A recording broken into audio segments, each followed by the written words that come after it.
Price the lord. ದೇವರ ನಮಗೆ ಸ್ತೋತ್ರವಾಗಲಿ. ಬಿಡುಗಡೆ ಸಂದೇಶ ಕಾರ್ಯಕ್ರಮಕ್ಕೆ ನಾನು ನಿಮ್ಮೆಲ್ಲರನ್ನು ಯೇಸು ಕ್ರಿಸ್ತನ ನಾಮದಲ್ಲಿ ಸ್ವಾಗತಿಸ್ತೇನೆ. ಪ್ರಾರ್ಥನೆ ಮಾಡೋಣ.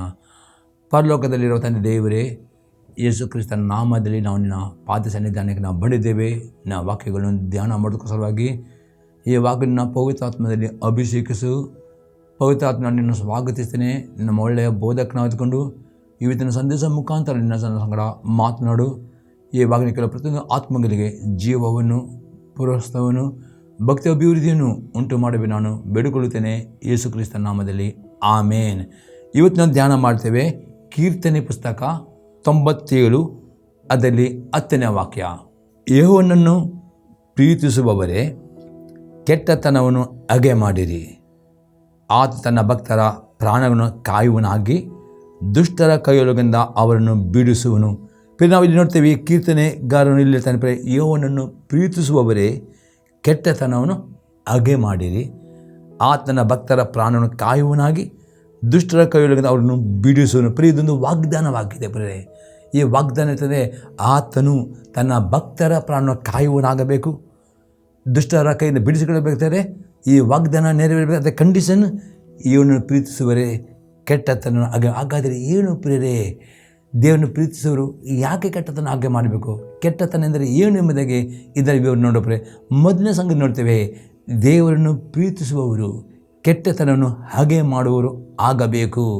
ನಾವು ನೋಡ್ತೇವೆ 1ನೇ ಕೊರಿಂಥಿಯದವರಿಗೆ ಬರೆದ ಪತ್ರಿಕೆ 10ನೇ ಅಧ್ಯಾಯದಲ್ಲಿ 6ರಿಂದ 10ನೇ ವಾಕ್ಯ ತನಕ, ಅವರು ಕೆಟ್ಟ ವಿಷಯಗಳನ್ನು ಆಶಿಸಿದಂತೆ ನಾವು ಆಶಿಸುವರಾಗಬಾರದೆಂಬುದಕ್ಕಾಗಿ ಈ ಸಂಗತಿಗಳು ನಮಗೆ ನಿರ್ದೇಶನಗಳಾಗಿವೆ.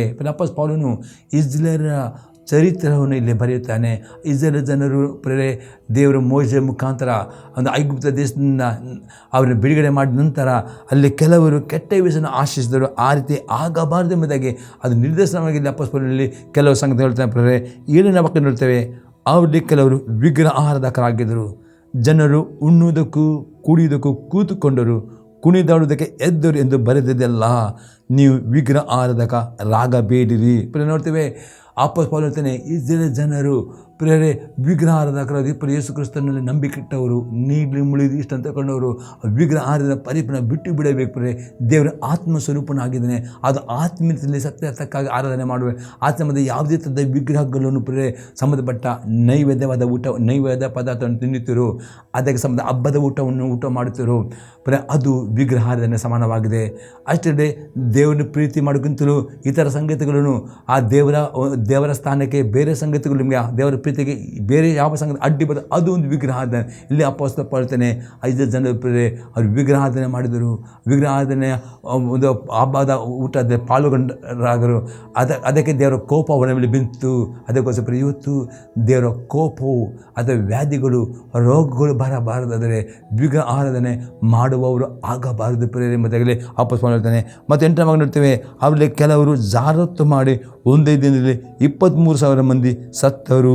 ನಾವು ಜಾರತ್ತು ಮಾಡಿದೀವರು. ನೋಡ್ತೀವಿ, ಆ ಜನರು ವಿಗ್ರಹಾರ್ಧನೆ ಮಾಡಿದರು, ಅನಂತರ ಅವರು ಜಾರತ್ವ ವ್ಯಭಿಚಾರ ಮಾಡಿದರು. ಅದಕ್ಕೋಸ್ಕರ 23,000 ಜನರು. ಇವತ್ತು ದೇವರ ಕೋಪ ಯಾವಾಗ ದೇವರ ಮಕ್ಕಳಾದವರು ಯೇಸು ನಂಬಿಕೆ ಇಟ್ಟುಕೊಂಡು ನೀರು ಮುಳುಗಿಕೊಂಡು ಅವರು ವಿಗ್ರಹಾರ್ಧನೆ ಮಾಡುತ್ತಾರೋ, ಅದು ವಿಗ್ರಹ ಸಂಬಂಧಪಟ್ಟ ಹಬ್ಬದ ಊಟವನ್ನು ಅಥವಾ ನೈವೇದ್ಯ ಪದಾರ್ಥವನ್ನು ತಿನ್ನುತ್ತಾರೋ ಅಥವಾ ವ್ಯಭಿಚಾರ ಮಾಡ್ತಾರೋ, ಅಲ್ಲಿ ದೇವರ ಕೋಪ ಬರ್ತದೆ. ಅಲ್ಲಿ ಜನರು 23,000 ಜನ ಸತ್ತರು. ಇವತ್ತು ಆ ರೀತಿ ದೇವರ ಕೋಪ ನಿಮಗೆ ಬರಬಾರದು. ದೇವರು ನಿಮ್ಮನ್ನು ಕಾಪಾಡಬೇಕು. ಅದಕ್ಕೋಸ್ಕರ ಆ ವಿಗ್ರಹಾರ್ಧನೆ, ಆ ಜಾರತ್ವ, ಈ ಕೆಟ್ಟತನ ಹಾಗೆ ಮಾಡಬೇಕು ಎಂಬುದಾಗಿ ಇಲ್ಲಿ ಅಪೊಸ್ತಲ ಹೇಳ್ತಾನೆ. 9ನೇ ಭಾಗ ನೋಡ್ತೇವೆ, ಅವರಲ್ಲಿ ಕೆಲವರು ಕರ್ತನನ್ನು ಪರೀಕ್ಷಿಸಿ ಸರ್ಪಗಳಿಂದ ನಾಶವಾದರು. ನಾವು ಪರೀಕ್ಷಿಸದೇ ಇರೋಣ. ಎಂದಿಗೂ ದೇವರನ್ನು ಪರೀಕ್ಷಿಸಬಾರದು. ಯೇಸು ನಂಬಿಕೆ ಇಟ್ಟುಕೊಂಡು ನೀಗಡಿ ಮುಳುಗಿದಿಷ್ಟ ಅಂತಕೊಂಡು ದೇವರ ವಾಕ್ಯ ವಿಧರಾದ ಸಂಗಡ ಪ್ರತಿ ಗಳಿಗೆ ದೇವರ ಸಂಗಡ ಇದ್ದಾನೆ ಎಂದು ನಂಬುವವರಾಗಬೇಕು. ಭಾವನೆಗಳ ಮೇಲೆ ಆತುಕೊಳ್ಳಬಾರದು, ನಂಬಿಕೆಯಿಂದ ಜೀವಿಸುವವರಾಗಬೇಕು. ಯಾಕೆಂದರೆ ಈ ಬಿರಿಯವರಿಗೆ ಪತ್ರಿಕೆ 13ನೇ ಅಧ್ಯಾಯದಲ್ಲಿ 5 ಮತ್ತು 6ನೇ ವಾಕ್ಯದಲ್ಲಿ ಬರೆಯಲ್ಪಟ್ಟಿದೆ, ನಾನು ನಿಮ್ಮನ್ನು ಎಂದಿಗೂ ಬಿಡುವುದಿಲ್ಲ, ಎಂದಿಗೂ ನಾನು ನಿಮ್ಮನ್ನು ತೆರೆಯುವುದಿಲ್ಲ. ಕರ್ತನು ನಿಮಗೆ ಸಹಾಯಕನು, ಮನಸ್ಸು ನಿಮಗೆ ಏನು ಮಾಡಬಲ್ಲೆನು ಎಂದು ನಾವು ಧೈರ್ಯವಾಗಿ ಹೇಳಬಲ್ಲೆ ಎಂಬುದಾಗಿ ಇಬ್ರಿಯ 13:5-6 ವಾಕ್ಯದಲ್ಲಿ ಈ ವಾಗ್ದಾನ ಕೊಡಲ್ಪಟ್ಟಿದೆ. ಯೇಸು ನಂಬಿಕೆ ಇಡುವುದಾದರೆ ನೀನು ನಿಮ್ಮನ್ನು ಅಂದುಕೊಳ್ಳುವುದಾದರೆ ಆತನನ್ನು ನಿಮ್ಮ ಸಂಪೂರ್ಣ ಹೃದಯ ಪ್ರಾಣ ಬುದ್ಧಿಯಿಂದ ಪ್ರೀತಿಸಿದರೆ 100% ಯುಗದ ಸಮಾಪ್ತಿಯವರೆಗೂ ದೇವರು ನಿಮ್ಮ ಸಂಗಡ ಇದ್ದಾನೆ. ಅದಕ್ಕೋಸ್ಕರ ಎಂದಿಗೂ ಪರೀಕ್ಷಿಸಬಾರದು. ಅಲ್ಲಿ ಆ ಜನರು ಪರೀಕ್ಷಿಸಿದರು, ಅದೇ ಸರ್ಪಗಳನ್ನು ನಾಶವಾದರು ಎಂಬುದಾಗಿ ಆಪವನ್ನು ಎಚ್ಚರಿಕೆ ಕೊಡುತ್ತಾನೆ. 10ನೇ ವಾಕ್ಯ, ಇದಲ್ಲದೆ ಅವರು ಕೆಲವರು ಗುಣುಗುಟ್ಟಿ ಸಂವರ್ಣಕೆಯಿಂದ ನಾಶವಾದರು, ನೀವು ಗುಣುಗುಟ್ಟಬೇಡಿರಿ. ಪರಿ ಅಲ್ಲಿ ಅಪ್ಪದೆ ಇದೇ ಜನರು ಪರೇ ಎಷ್ಟು ದೇವರು ಅವರಿಗೆ ಅದ್ಭುತ ಮಾಡಿದರು. ಆ ಒಂದು ಮರುಭೂಮಿಯಲ್ಲಿ ಅವರಿಗೆ ಮಣ್ಣು ಕೊಟ್ಟರು, ಅವ್ರಿಗೆ ನೀರು, ಆದರೂ ಅವರು ಪದೇ ಪದೇ ದೇವರ ಮೇಲೆ ಕಷ್ಟ ಬಂದಾಗಲೂ ಗುಣುಗುಟ್ಟಿದ್ದರು ಪರೇ. ಅದಕ್ಕೆ ಅವರಿಗೆ ಅವರು ಸಂವರ್ಣಕ್ಕೆ ನಾಶವಾದರು ಪರೇ. ದೇವರು ಇಲ್ಲಿ ಹೇಳ್ತಾರೆ ಪರೇ, ಯಾವ ಸಮಸ್ಯೆ ಬಂದರೂ ಯಾವ ಪರಿಸ್ಥಿತಿ ಬಂದರೂ ನೀವು ಗುಣುಗುಟ್ಟಬಾರ್ದು ಪರೇ. ಗುಣುಗುಟ್ಟುವುದಾದರೆ ದೇವರ ಕೋಪ ಇನ್ನೂ ಹೆಚ್ಚಾಗಿ ನಿಮ್ಮ ಮೇಲೆ ಬರ್ತದೆ. ಅದಕ್ಕೆ ಪ್ರತಿಯೊಂದು ಸನ್ನಿವೇಶದಲ್ಲಿ ದೇವರ ಆಶೀರ್ವಾದ ಬೇಕಾದರೆ ಪ್ರತಿಯೊಂದು ಸಂದರ್ಭದಲ್ಲಿ ಸ್ತುತಿಸುವವರು ಆಗಬೇಕು, ದೇವರನ್ನು ಕೊಂಡಾಡುವವರು ಆಗಬೇಕು. ಆಗ ದೇವರ ದಯೆ ಬರ್ತದೆ. ಅದಕ್ಕೆ ಈ ರೀತಿಯ ಕೆಟ್ಟ ಪಾಪವನ್ನು, ಈ ಕೆಟ್ಟ ಸ್ವಭಾವವನ್ನು ಹಾಗೆ ಮಾಡುವುದಾದರೆ ಮಾತ್ರವೇ ಪ್ರಿಯರೇ ದೇವರು ನಿಮ್ಮ ಪ್ರಾಣವನ್ನು ಕಾಪಾಡುತ್ತಾನೆ ಮತ್ತು ದುಷ್ಟರಿಂದ ಬಿಡುಗಡೆ ಕೊಡುತ್ತಾನೆ. ಒಂದು ವೇಳೆ ಈ ಪಾಪ ಮಾಡುತ್ತವರು ಪ್ರಿಯ, ನಾವು ಅಪ್ಪನ ಎದುರಲ್ಲಿ ಪಾಪ ಮಾಡಿದರು, ಅದಕ್ಕೆ ಅವರ ಮೇಲೆ ದೇವರ ಕೋಪ ಬಂತು, ಅವರ ಮೇಲೆ ದೇವರ ಶಿಕ್ಷೆ ಬಂತು, ವ್ಯಾಧಿಗಳು ಬಂತು, ಅವರು ಸತ್ತು ಹೋದವರು ಪ್ರಿಯ. ಅದಕ್ಕೋಸ್ಕರ ಇವತ್ತು ನಿಮ್ಮ ಜೀವಿತದಲ್ಲಿ ಒಳ್ಳೆಯ ಆರೋಗ್ಯ ನಿಮಗೆ ಬೇಕು, ದೀರ್ಘ ಆಯುಷ್ಯ ಬೇಕು, ಆರ್ಥಿಕ ಸಮೃದ್ಧಿ ಬೇಕು. ಹಾಗಾದರೆ ಈ ರೀತಿಯ ಕೆಟ್ಟ ಸ್ವಭಾವಗಳನ್ನು, ಕೆಟ್ಟ ಪಾಪವನ್ನು ಬಿಟ್ಟು ಬಿಟ್ಟರೆ ದೇವರು ನಿಮ್ಮನ್ನು ಕಾಪಾಡುತ್ತಾನೆ, ದುಷ್ಟರ ಕೈಯಲ್ಲಿ ಬಿಡುಗಡೆ ಕೊಡುತ್ತಾನೆ ಎಂಬುದೇ ಅದು ವಾಗ್ದಾನ ನೆರವೇರುತ್ತದೆ ಪ್ರಿಯರೇ. ಇನ್ನೊಂದು ಎಕ್ಸಾಂಪಲ್ ನಾವು ನೋಡ್ತೇವೆ ಪ್ರಿಯರೇ, ದೇವರು ನಿಮ್ಮನ್ನು ಕಾಪಾಡಬೇಕಾದರೆ ದುಷ್ಟರಿಂದ ಕಾಪಾಡಿ ಏನು ಮಾಡಬೇಕು ಎಂಬುದಾಗಿ 2ನೇ ಕೊರಿಂಥದವರಿಗೆ ಬರೆದ ಪತ್ರಿಕೆ 6ನೇ ಅಧ್ಯಾಯದಲ್ಲಿ 17 ಮತ್ತು 18ನೇ ವಾಕ್ಯ. ಆದುದರಿಂದ ಅನ್ಯ ಜನರ ಮಧ್ಯದಿಂದ ಹೊರಟು ಬಂದು ಪ್ರತ್ಯೇಕವಾಗಿರಿ, ಅಶುದ್ಧವಾದ ಯಾವುದನ್ನು ಮುಟ್ಟದಿರಿ ಎಂದು ಕರ್ತನು ಹೇಳುತ್ತಾನೆ. ಪ್ರಿಯರೇ, ಅಪ್ಪನೇ ಅನ್ಯ ಜನರ ಮಧ್ಯದಿಂದ, ಅನ್ಯ ಜನರು ಮಾಡುವ ವಿಗ್ರಹಾರದಿಂದ, ಅನ್ಯ ಜನರು ಮಾಡುವ ಎಲ್ಲ ಪಾಪದ ಸಂಗತಿಯಿಂದ ಅಥವಾ ಅನ್ಯ ಜನರ ಸಂಗಡ ಯಾವುದೇ ಪ್ರಿಯ ನೀವು ವಿವಾಹ ಸಂಬಂಧ ಇಟ್ಟುಕೊಳ್ಳಬಾರ್ದು, ಅಥವಾ ಅವರೊಟ್ಟಿಗೆ ಬಿಸ್ನೆಸ್ ಪಾರ್ಟ್ನರ್ಶಿಪ್ ಮಾಡದೆ ಪ್ರಿಯರೇ ಅನ್ಯ ಜನರ ಸಂಬಂಧದಿಂದ ನೀವು ಪ್ರತ್ಯೇಕವಾಗಬೇಕು. ಮತ್ತು ದೇವರ ಜನರೊಟ್ಟಿಗೆ ಸೇರಿದವನು ಅದನ್ನು ಆರಾಧನೆ ಮಾಡುವುದಾದರೆ ಮಾತ್ರವೇ ದೇವರ ಆಶೀರ್ವಾದ, ದೇವರ ಪ್ರಸನ್ನ. ಅದಕ್ಕೆ ಅಪ್ಪಸ್ಬೋದೆ ಅನ್ಯ ಜನ ಹೊರಟು ಬಂದು ಪ್ರತ್ಯೇಕವಾದ ಅಂದರೆ ಅವರ ಆರಾಧನೆಯಿಂದ, ಅವರ ಒಂದು ಪದ್ಧತಿಯಿಂದ ನೀವು ಪ್ರತ್ಯೇಕವಾಗಬೇಕು. ಅಶುದ್ಧವಾದರೆ ವಿಗ್ರಹಾರಾಧನೆ, ದೇವರು ಅಸಹ್ಯ ಮಾಡುವ ಅಶುದ್ಧವಾದ ಈ ವಿಗ್ರಹಾರದಿಂದ ನೀವು ಪ್ರತ್ಯೇಕವಾಗಬೇಕು. ಆಗ ಅದರಿಂದವಾಗದೆ ನಾನು ನಿಮ್ಮನ್ನು ಸೇರಿಸಿಕೊಂಡು ನಿಮ್ಮ ತಂದೆ ಆಗಿರುವನು, ನೀವು ನನಗೆ ಕುಮಾರಿ ಆಗಿರುವೆಂದು ಕರ್ತ ಹೇಳ್ತಾನೆ. ಆವಾಗ ಮಾತ್ರ, ಯಾವಾಗ ನೀವು ವಿಗ್ರಹಾರಾಧನೆಯಿಂದ ನೀವು ಪ್ರತ್ಯೇಕವಾಗ್ತಿರೋ, ವಿಗ್ರಹಾರಾಧನೆ ಬಿಟ್ಟು ಬಿಡುತ್ತೀರೋ ಪ್ರಿಯರೇ, ಆವಾಗ ದೇವರು ನಿಮ್ಮ ಸೇರಿಸ್ಕೊಳ್ತಾನೆ, ದೇವರು ನಮ್ಮ ಸಂಗಡ ಇರ್ತಾನೆ. ಅದಕ್ಕೋಸ್ಕರ ದೇವರ ಆಶೀರ್ವಾದ ನಮಗೆ ಬೇಕು, ದೇವರ ಸಂರಕ್ಷಣೆ ಬೇಕು. ಈ ರೀತಿಯ ಅನ್ಯ ಜನರ ಸಂಗಡ ನಿರ್ಜೋಡಾಗುವುದು, ಅನ್ಯ ಜನರ ಸಂಗಡ ವಿವಾಹ ಸಂಬಂಧ ಇಟ್ಟುಕೊಳ್ಳುವುದು, ಅಥವಾ ಬಿಸ್ನೆಸ್ ಪಾರ್ಟ್ನರ್ಶಿಪ್ ಮಾಡುವುದು, ಅಥವಾ ವಿಗ್ರಹಾರಾಧನೆ ಇದೆಲ್ಲ ಪ್ರತ್ಯೇಕವಾಗಬೇಕು. ಅಶುದ್ಧ ವಿಗ್ರಹಾರಾಧನೆ ಪ್ರತ್ಯೇಕವಾಗಿದ್ದರೆ ಮಾತ್ರವೇ ದೇವರು ನಿಮ್ಮ ಸಂಗಡ ಇರ್ತಾನೆ, ದೇವರನ್ನ ಕಾಪಾಡ್ತಿರ್ತಾನೆ, ನಿಮ್ಮ ಶರೀರವನ್ನು ಕಾಪಾಡ್ತಾನೆ, ದುಷ್ಟರ ಕೇಂದ್ರ ಬಿಡುಗಡೆ ಆ ವಾಗ್ದಾನ ನಿಮ್ಮಲ್ಲಿ ನೆರವೇರಲಿಕ್ಕೆ ಸಾಧ್ಯವಾಗ್ತದೆ ಪ್ರಿಯರೇ. ಇನ್ನೊಂದು ಎಕ್ಸಾಂಪಲ್ ನೋಡ್ತೇವೆ. ಗಲಾತ್ಯದವರಿಗೆ ಬರೆದ ಪತ್ರಿಕೆ 5ನೇ ಅಧ್ಯಾಯದಲ್ಲಿ 19 ಮತ್ತು 20ನೇ ವಾಕ್ಯ. ಶರೀರ ಭಾವದ ಕರ್ಮಗಳು ಪ್ರಸಿದ್ಧವಾಗಿವೆ. ಯಾವುದೆಂದರೆ ಜಾರತ್ವ, ಬಂಡುತನ, ನಾಚಿಕೆಗೇಡಿತನ, ವಿಗ್ರಹಾರಾಧನೆ, ಮಾಟ, ಹಗೆತನ, ಜಗಳ, ಹೊಟ್ಟೆ ಕಿಚ್ಚು, ಸಿಟ್ಟು, ಕಕ್ಷಭೇದ, ಭಿನ್ನಮತ, ಮತ್ಸರ, ಕುಡಿಕೆತನ, ದುಂದುವತನ ಇಂಥವುಗಳೇ. ಪ್ರಿಯ ಅಪೊಸ್ತಲ ಪೌಲನು ಇನ್ನೂ ಅತಿ ಸ್ಪಷ್ಟವಿರ್ತದೆ ಪ್ರಿಯರೇ, ಯೇಸು ಕ್ರಿಸ್ತ ನಂಬಿಕೆ ಇಟ್ಟುಕೊಂಡು ನೀಲಿ ಮುಳಿದಿ ತಂದುಕೊಂಡವರು ನೀವು ಪ್ರಿಯರೇ ಈ ಶರೀರಾಧೀನ ಸ್ವಭಾವ ಪ್ರಕಾರ ನಡೆಯುವರಾಗಬಾರ್ದು. ಈ ಶರೀರ ಪ್ರಕಾರ ನೀವು ನಡೆಯುವುದಾದರೆ ಪ್ರಿಯ ಅಪೊಸ್ತಲ ಪೌಲನು ಅಂತ ಪರಲೋಕಕ್ಕೆ ಹೋಗುವುದಿಲ್ಲ. ಆಶ್ಚರ್ಯದೆ ಪ್ರಿಯರೇ, ಅವರ ಮೇಲೆ ದೇವರ ಶಿಕ್ಷೆ ಬರ್ತದೆ, ದೇವರ ಕೋಪ ಬರ್ತದೆ. ದೇವರು ನಿಮ್ಮನ್ನು ಪ್ರಿಯರೇ ನಿಮ್ಮ ಶರೀರವನ್ನು ಆ ರೋಗದಿಂದ, ವ್ಯಾಧಿಯಿಂದ, ಅಪಘಾತದಿಂದ, ದುರ್ಮರಣದಿಂದ ಅದನ್ನು ಕಾಪಾಡಬೇಕು. ಈ ಪಾಪದ ಸ್ವಭಾವಗಳನ್ನು ಹಾಗೆ ಮಾಡಿದರೆ ಮಾತ್ರವೇ ದೇವರ ಆಶೀರ್ವಾದವು, ದೇವರ ದಯೆಯು, ದೇವರ ಕೃಪೆಯು ಅದಪ್ಪ ನಿಮ್ಮ ಸಂಗಡ ಇರ್ತದೆ. ಇದು ನೀವು ಹಾಗೆ ಮಾಡದಿದ್ದರೆ ಪ್ರಿಯರೇ ದೇವರು ನಿಮ್ಮನ್ನು ಆ ದುಷ್ಟಕ್ಕಿಂತ ಬಿಡುಗಡೆ ಕೊಡಲಿಕ್ಕೂ ಅಥವಾ ನಿಮ್ಮನ್ನು ಕಾಪಾಡಲಿಕ್ಕೂ ಆಗುವುದಿಲ್ಲ. ಅದಕ್ಕೆ ಅವಲ್ಲಿ ಕೀರ್ತನೆಗಳಿದ್ದಾನೆ, ಆ ವಾಗ್ದಾನ ನೆರವೇರಬೇಕಾದ್ರೆ ಈ ಕೆಟ್ಟ ಸ್ವಭಾವವನ್ನು ಹಾಗೆ ಮಾಡಬೇಕು. ಆವಾಗ ಮಾತ್ರ ಆ ವಾಗ್ದಾನವು ಪ್ರಿಯರೇ ದೇವರು ನಿಮ್ಮನ್ನು ಕಾಪಾಡುತ್ತಾನೆ, ದೇವರು ಅದೃಷ್ಟದಿಂದ ಬಿಡುಗಡೆ ಕೊಡ್ತದೆ. ಆ ವಾಗ್ದಾನ ನಿಮ್ಮ 100% ಅದು ಪೂರ್ಣವಾಗ್ತದೆ ಪ್ರಿಯರೇ. ಇನ್ನೊಂದು ಎಕ್ಸಾಂಪಲ್ ನೋಡ್ತೇವೆ.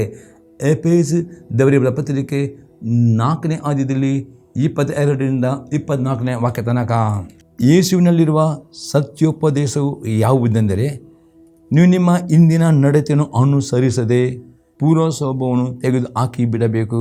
ಅದು ಮೋಸಕರವಾದ ದುರಾಸೆಯನ್ನು ಕೆಟ್ಟು ಹೋಗುವಂಥದ್ದು. ಅತಿ ಸ್ಪಷ್ಟತೆ ಯೇಸು ಕ್ರಿಸ್ತನಲ್ಲಿರುವ ಸತ್ಯೋಪದೇಶ ಯಾವುದೆಂದರೆ ಆತನು ಬರೀ ಯೇಸು ನಂಬಿಕೆ ಇಡುವುದು ಮಾತ್ರ ಇಲ್ಲ. ಯೇಸು ಕ್ರಿಸ್ತ ಯಾರು ಯೇಸು ನಂಬಿಕೆ ಇಟ್ಟಿದ್ದಾರೋ ನೀನು ತಗೊಂಡು ಅವರು ಪ್ರತಿದಿನ ಪ್ರೇರೆ ದೇವರ ವಾಕ್ಯನ ಓದಿಕೊಂಡು ನಿಮ್ಮಳ ಪೂರ್ವ ಸ್ವಭಾವವನ್ನು ಪ್ರತಿ ದಿವಸ ಪ್ರೇರೆ ಈ ವಾಕ್ಯದ ಮುಖಾಂತರ ತೆಗೆದು ಹಾಕಬೇಕು. ಅದಕ್ಕೆ ದಿನಾಲು ನೀವು ಬೈಬಲ್ ಓದಬೇಕು, ದೇವರ ವಾಕ್ಯ ಓದಬೇಕು. ದೇವರ ವಾಕ್ಯ ಈ ವಾಕ್ಯ ಎಷ್ಟು ಓದುತ್ತೀರೋ ಎಷ್ಟು ವಾಕ್ಯ ಅಷ್ಟು ನಿಮ್ಮಲ್ಲಿ ಪೂರ್ವ ಸ್ವಭಾವ ನಿಮಗೆ ತೋರಲ್ಪಡದೆ. ಅದು ಏನು ಮಾಡಿ ದಿನಾಲೂ ತೆಗೆದು ಹಾಕಬೇಕು. ಅದು ಮೋಸಕರಿಂದ ಕೆಟ್ಟು ಹೋಗುವಂಥದ್ದು. ಮತ್ತು 23 ನೀವು ನಿಮ್ಮ ಅಂತ್ಯದಲ್ಲಿ ಹೊಸ ಬಲಾಗಿ ನೂತನ ಸ್ವಭಾವ ಧರಿಸಿಕೊಳ್ಳಿ. ಬರೇ ನೂತನ ಸ್ವಭಾವ ಧರಿಸಿಕೊಳ್ಳಿ ಅರ್ಥನೇ ಈ ವಾಕ್ಯ ಬರೀ ಓದುವುದು ಮಾತ್ರ ಅಲ್ಲ, ಕೇಳುವುದು ಮಾತ್ರ ಅಲ್ಲ. ಈ ವಾಕ್ಯವನ್ನು ಕೈಕೊಂಡು ನಡೆಯುವುದಾದರೆ ನಿಮ್ಮ ಅಂತರದಲ್ಲಿ ನೂತನ ವ್ಯಕ್ತಿಗಳಾಗ್ತೀರಿ, ನೂತನ ಸ್ವಭಾವ ಧರಿಸಿಕೊಳ್ಳುತ್ತೀರಿ. ಆಗ 24 ವಾಕ್ಯ ಆ ಸ್ವಭಾವವು ದರ ಹೋಲಿಕೆ ಮೇರೆಗೆ ಸತ್ಯನುಗುಣವಾದ ನೀತಿಯುಳ್ಳದಾಗೂ ದೇಹಭಾವವುಳ್ಳದು ನೇರ್ಪಟ್ಟಿದೆ. ಯಾವ ದೇವರ ವಾಕ್ಯ ವಿದ್ಯೆ ಹಾಕಿತು ಆಗ ದೇವರ ಮುಂದೆ ನೀತಿವಂತರಾಗ್ತೀರಿ, ದೇಹಭಾವಗಳಾಗ್ತೀರಿ. ಆವಾಗ ದೇವರ ಆಶೀರ್ವಾದವು ಶುಭವು ಕೃಪೆಯು ನಿಮ್ಮನ್ನು ಹಿಂಬಾಲಿಸಿಕೊಂಡು ಬರ್ತವೆ. ದೇವದೂತರು ನೀವು ಹೋಗುವಾಗ ಬರುವಾಗ ನಿಮ್ಮ ಕಾಲು ಕಲ್ಲಿಗೆ ತಗೊಳ್ಳಂತೆ ಅವರು ಪ್ರತಿ ಕ್ಷಣ ನಿಮ್ಮನ್ನು ನಿಮ್ಮ ವಾಹನವನ್ನು ಕಾಪಾಡುತ್ತಾರೆ ಪ್ರೇರೆ. ಅದಕ್ಕೋಸ್ಕರ ಈ ದೇವರ ಸಂರಕ್ಷಣೆ ನಿಮಗೆ ಬೇಕಾ? ದೇವರು ನಿಮ್ಮ ಶರೀರವನ್ನು ಪ್ರಾಣವನ್ನು ಕಾಪಾಡಬೇಕಾ? ಹಾಗಾದರೆ ಈ ಕೆಟ್ಟ ಸ್ವಭಾವ ಈ ಪೂರ್ವ ದಿನಾಳು ಪ್ರೇರೆ ತಪ್ಪದೆ ನೀವು ಅಲ್ಲಂಬಳಿಕೆ ಓದಬೇಕು. ದಿನಾಲು ಕೀರ್ತನೆ ಭಾಗವನ್ನು ಓದಬೇಕು. ನಾನು ಹೋಗ್ತದೆ ಅದೇ ಹೊಸ ಓದಬೇಕೆ ದಿನಾಲು ಓದ ಮತ್ತೆ ಸುವಾರ್ತೆಯಿಂದ ದಿನಾಲು ಕ್ರಮ ಪ್ರಕಾರ ಓದಬೇಕು, ಧ್ಯಾನ ಮಾಡಬೇಕು. ಮತ್ತು ದಿನಾಲು ವಾಕ್ಯದ ಓದಿ ನಿಮ್ಮ ಪೂರ್ವ ಸ್ವಭಾವವನ್ನು ತೆಗೆದು ಹಾಕಿಕೊಂಡು ವಾಕ್ಯ ವಿದ್ಯೆಯಾಗುತ್ತಿದ್ದಾರೆ.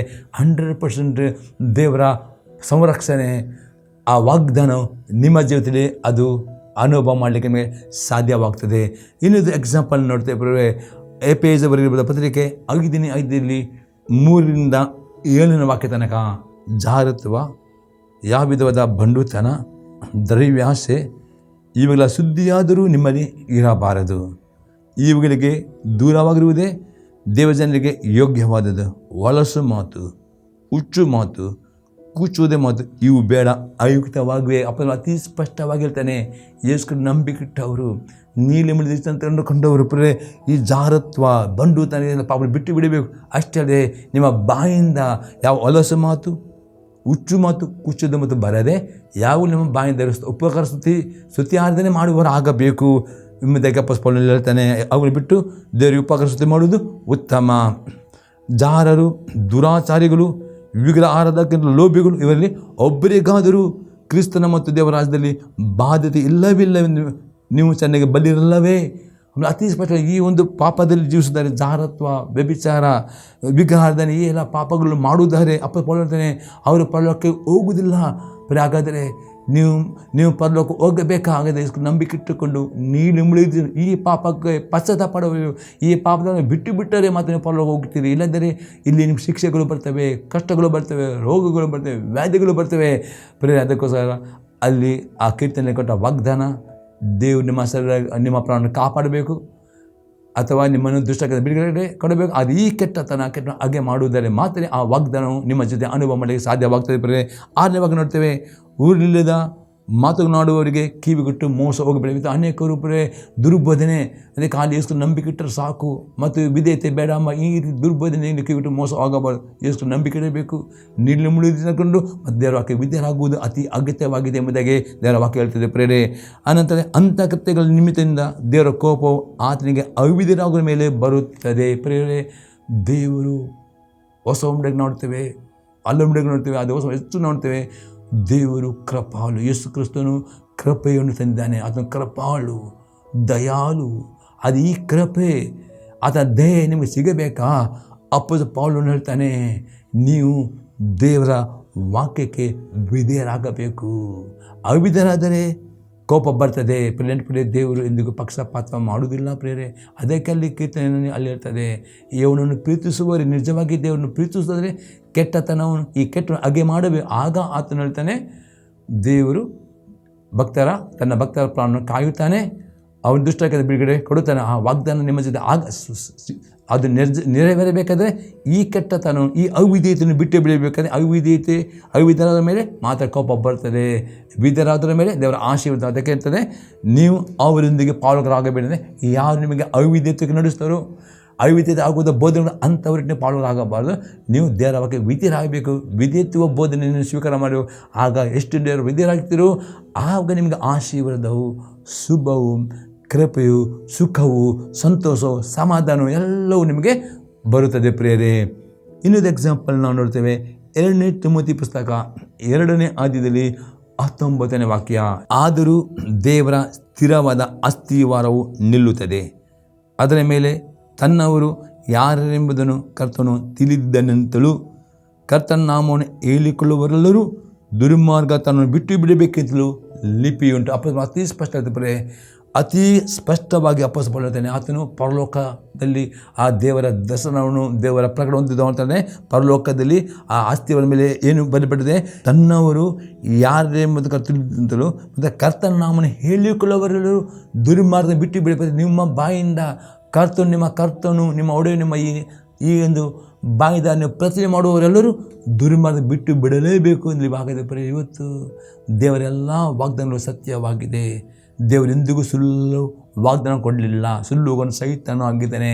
ಅದೇ ಆ ವಾಗ್ದಾನವು ನಿಮ್ಮ ಜೀವಿತದಲ್ಲಿ ನೀವು ಹೊಂದಿಕೊಳ್ಳಬೇಕು. ಒಂದೇ ಕಂಡೀಷನ್, ನೀವು ದೇವರನ್ನು ಯಥಾರ್ಥ ಪ್ರೀತಿಸಿದರೆ, ಈ ಕೆಟ್ಟ ಸ್ವಭಾವಗಳನ್ನು ಕೆಟ್ಟ ಹಾಗೆ ಮಾಡಿದರೆ ಮಾತ್ರವೇ ಪ್ರತಿಯೊಂದು ವಾಗ್ದಾನಗಳು ನಿಮ್ಮ ಜೀವಿತದಲ್ಲಿ ನೀವು ಅನುಭವ ಮಾಡಲಿಕ್ಕೆ ಸಾಧ್ಯವಾಗ್ತದೆ. ಇನ್ನೊಂದು ಎಕ್ಸಾಂಪಲ್ ನೋಡುತ್ತೇವೆ. ಪೇತ್ರನ ಬರೆದ ಮೊದಲನೇ ಪತ್ರಿಕೆ ಅದು 3ನೇ ಅಧ್ಯಾಯದಲ್ಲಿ 10ರಿಂದ 12ನೇ ವಾಕ್ಯ ತನಕ. ಜೀವದಲ್ಲಿ ಸಂತೋಷಪಟ್ಟು ಸುದಿನಗಳು ನೋಡುವುದಕ್ಕೆ ಇಷ್ಟವುಳ್ಳವನು ಕೆಟ್ಟದನ್ನು ನುಡಿಯದಂತೆ ತನ್ನ ನಾಲಿಗೆಯನ್ನು ವಂಚನೆಯ ಮಾತುಗಳನ್ನಾಡದೆ ತುಟಿಗಳನ್ನು ಬಿಗಿ ಹಿಡಿಯಲಿ. ಅತಿ ಸ್ಪಷ್ಟ. ನಿಮಗೆ ಪ್ರತಿದಿನ ಸಂತೋಷ ಬೇಕಾ? ಸಮಾಧಾನ ಬೇಕಾ? ಆರೋಗ್ಯ ಬೇಕಾ? ನೀವು ಹೊರಗೆ ಹೋಗುವಾಗ, ವಾಂಡೆ ಹೋಗುವಾಗಲೂ ಒಳಗೆ ಬರೋ ಎಲ್ಲ ಅಪಘಾತ, ದುರ್ಮರಣ, ನಿಮ್ಮ ಸಂರಕ್ಷಣೆ ಬರಬೇಕಾ?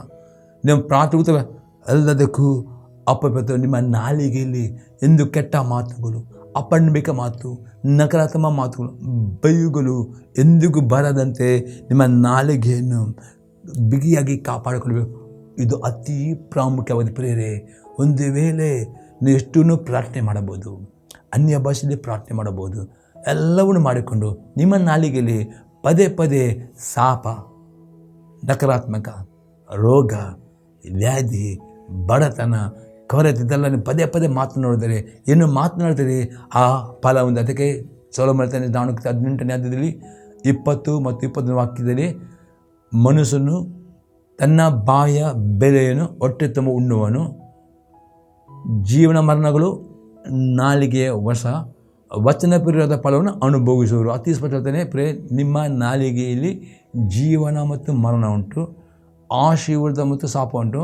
ನೀವು ಯಾವುದನ್ನು ಆರಿಸಿಕೊಳ್ಳುತ್ತೀರಿ? ನಿಮಗೆ ಜೀವ ಬೇಕಾ? ಹಾಗಾದರೆ ನೀವು ಪದೇ ಪದೇ ಜೀವ ಕೊಡುವಂಥ ವಾಕ್ಯವನ್ನೇ ಮಾತನಾಡಿದರೆ ನಿಮ್ಮ ಇಡೀ ದೇಹಕ್ಕೆ, ನಿಮ್ಮ ಕುಟುಂಬಕ್ಕೆ ಜೀವ ಬರ್ತದೆ. ಆಶೀರ್ವಾದ ಬೇಕಾ? ದಿನಾಲೂ ಬೆಳಿಗ್ಗೆ ಸಂಘದ ಆಶೀರ್ವಾದ ಮಾತನ್ನೇ ಮಾತನಾಡಬೇಕು. ಒಬ್ಬರೊಬ್ಬರು ಆಶೀರ್ವಾದ ಮಾತನಾಡಬೇಕು. ಆಗ ಆಶೀರ್ವಾದ. ಅದೇ ಬದಲಾಗಿ ನೀವು ಕೋಪ ಮಾಡಿಕೊಂಡು ಬೈಯುವುದು, ಶಪಿಸುವುದು, ನಕಾರಾತ್ಮಕ ಮಾತನಾಡುವುದು, ಇದೆಲ್ಲ ಮಾಡುವುದಾದರೆ ಅದು ಬೀಜವಾಗಿದೆ. ಅದು ಮಳೆ ಕೊಡಿದುಕೊಂಡು ಹಾಗೇ ಇಟ್ಟು. ಅದಕ್ಕೆ ಪೇತ್ರ ಹೇಳ್ತಾನೆ, ಜೀವದಲ್ಲಿ ಸಂತೋಷಪಟ್ಟು ಸೂದ ನುಡಿದ ಇಷ್ಟವುಳ್ಳವನು ಕೆಟ್ಟದನ್ನು ನುಡಿದಂತೆ ತನ್ನ ನಾಲಿಗೆಯನ್ನು ವಂಚನೆ ಮಾತನಾಡದ ತುಟಿಗಳನ್ನು ಬಿಗಿ ಹಿಡಿಯಲಿ. ಆನಂದವಾಗ್ತದೆ. ಅವನು ಕೆಟ್ಟದನ್ನು ಬಿಟ್ಟು ಒಳ್ಳೆಯದರ ಮೇಲೆ ಕೆಟ್ಟನೇ ಕೋಪ ಮಾಡೋದು, ಬೈಯುವುದು, ಜಗಳ ಮಾಡೋದು, ಈ ಸವನ್ನು ಬಿಟ್ಟು ಬಿಡಬೇಕು. ಅದಕ್ಕೆ ಬದಲಾಗುತ್ತದೆ ಸಮಾಧಾನ ಆರಿಸಿ ಅದಕ್ಕೆ ಕುಟುಂಬದಲ್ಲಿ ಸಮಾಧಾನ, ಗಂಡನ ಸಮಾಧಾನ ಕಾಪಾಡಬೇಕು, ಸಮಾಧಾನಕ್ಕೋಸ್ಕರ ಪ್ರಯತ್ನ ಪಡಬೇಕು. ಜಗಳಕ್ಕೆ ಆಸ್ಪತ್ರೆ ಪೇತ್ರ ಹೇಳ್ತಾನೆ. ಯಾಕೆಂದರೆ ನೀತಿವಂತ ಯಾರು ನೀತಿವಂತರು?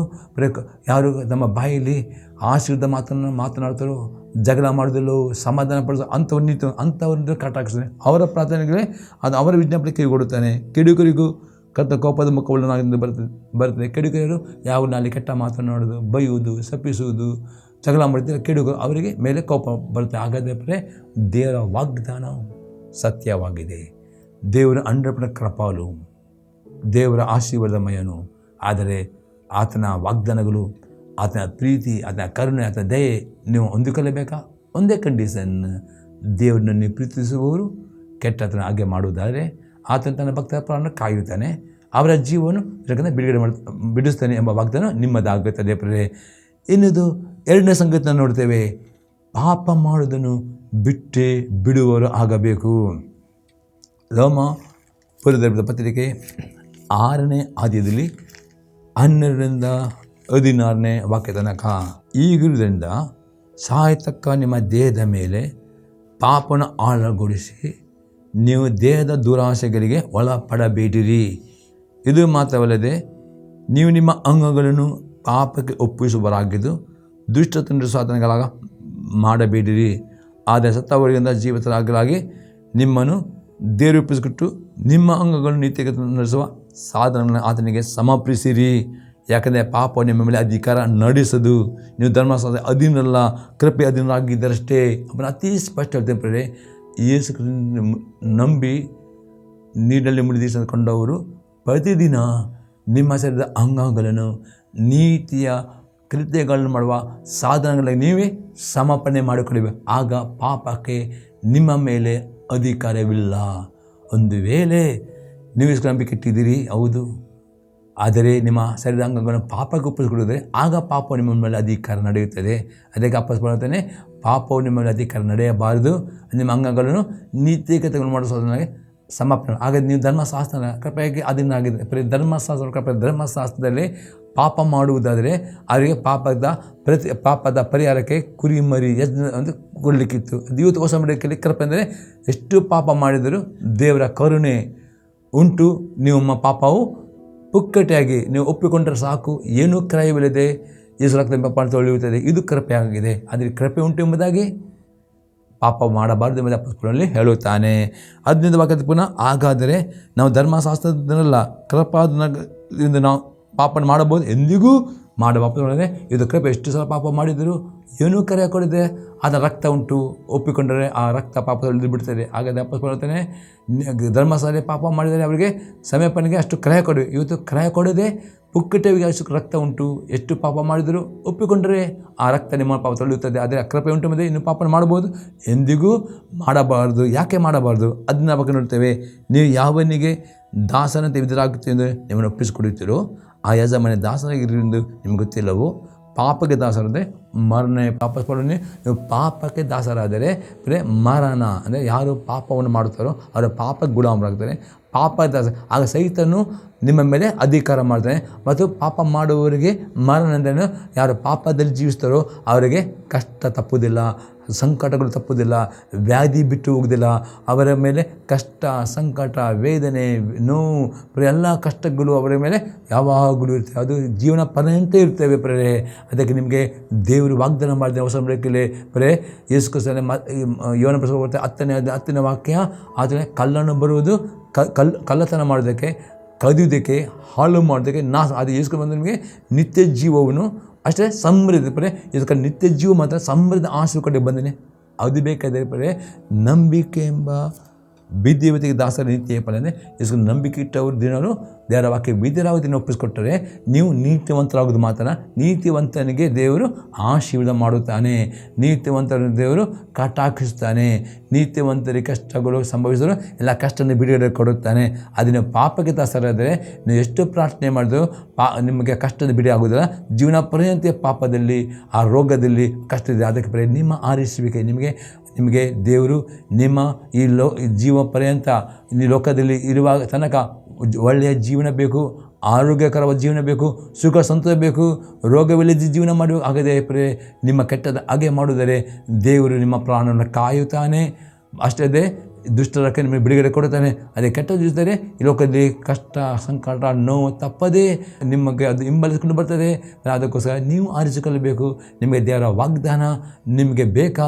ಅದು ದೇವರಿಗೆ ಬೇಕು, ವಿಧೇಯತೆ ಬೇಕು. ಈ ಕೆಟ್ಟದನ್ನು ಪಾಪನ ಬಿಟ್ಟು ಬಿಡಬೇಕು ಪ್ರೇ. ಇನ್ನೊಂದು ಎಕ್ಸಾಂಪಲ್ ನೋಡಿ, ಯಾಕೆ ಬಿಡಬೇಕು ಎಂಬುದಾಗಿ ಪ್ರೇ 1ನೇ ಕೊರಿಂಥದವರ ಪತ್ರಿಕೆ 15ನೇ ಅಧ್ಯಾಯದಲ್ಲಿ 33 ಮತ್ತು 34ನೇ ವಾಕ್ಯ, ಮೋಸ ಹೋಗಬೇಡಿರಿ, ದುಷ್ಟ ಸಹವಾಸ ಸದಾಚಾರವನ್ನು ಕೆಡಿಸುತ್ತದೆ. ಇಂಥ ಅಮಲಿಂದ ನೀತಿವಂತರಾಗಿರಿ, ಪಾಪವನ್ನು ಬಿಟ್ಟು ಬಿಡಿರಿ. ಕೆಲವರಿಗೆ ದೇವರ ವಿಷಯದಲ್ಲಿ ಜ್ಞಾನವಿಲ್ಲ, ನಿಮಗೆ ನಾಚಿಗುಟ್ಟೆ ಬಂದಿದ್ದನ್ನು ಹೇಳುತ್ತೇನೆ. ಅಪೊಸ್ತಲನು ಅತಿ ಸ್ಪಷ್ಟನೆ, ದುಷ್ಟರ ಒಟ್ಟಿಗೆ ನೀವು ಸಹವಾಸ ಮಾಡುವುದರೆ ಅದು ನಿಮ್ಮ ಒಳ್ಳೆಯ ಜೀವಿತವನ್ನು ಒಳ್ಳೆಯ ಸಮಯನ್ನು ಕೆಡಿಸ್ತದೆ. ಅದಕ್ಕೆ ಇಂಥ ಅಮಲಿಂದ ಹೆಚ್ಚಿತು ನೀತಿವಂತನಾಗಬೇಕು, ಪಾಪವನ್ನು ಬಿಟ್ಟು ಬಿಡಬೇಕು ಅಂತ ಅಪೊಸ್ತಲನು ಅಲ್ಲಿ ಹೇಳಿದಿಲ್ಲ.